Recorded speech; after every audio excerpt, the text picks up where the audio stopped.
Before beginning the rewiring of your CellGate Infinity Reader device, ensure you have a Phillips head screwdriver and note all safety precautions.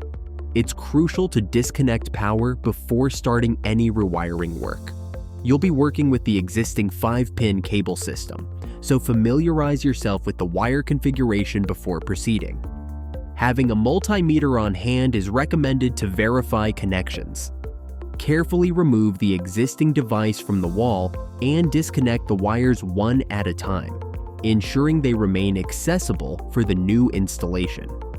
If existing wires show any signs of wear or damage, now is the time to replace them with new wiring. To begin replacing your existing device, align the rectangular hole of the wall mounting box with the rectangular hole in the wall. Mark the box's 4 holes on the wall, ensuring the marks are at the center of each hole. Use a 6mm electric drill to make 4 holes. Tighten the 4 Phillips screws to the plastic wall anchors to fasten the wall mounting box to the wall. Ensure the drilled holes are aligned with the box's holes and that the wall mounting box is level.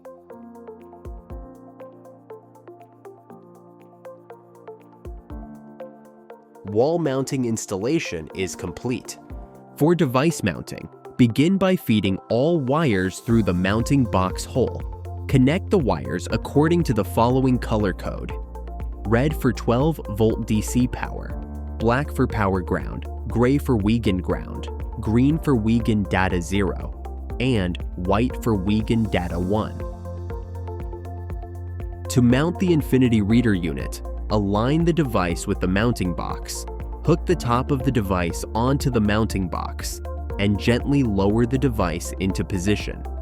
Secure the device using the 2 M3x6 Torx head screws at the bottom. Finally, verify that the gap around the device is even and all connections are secure. Power up the device to ensure proper operation. Your Infinity Reader is now installed and ready for configuration. As always, if you encounter any issues, feel free to contact our CellGate technical support team for assistance. Welcome to the CellGate family.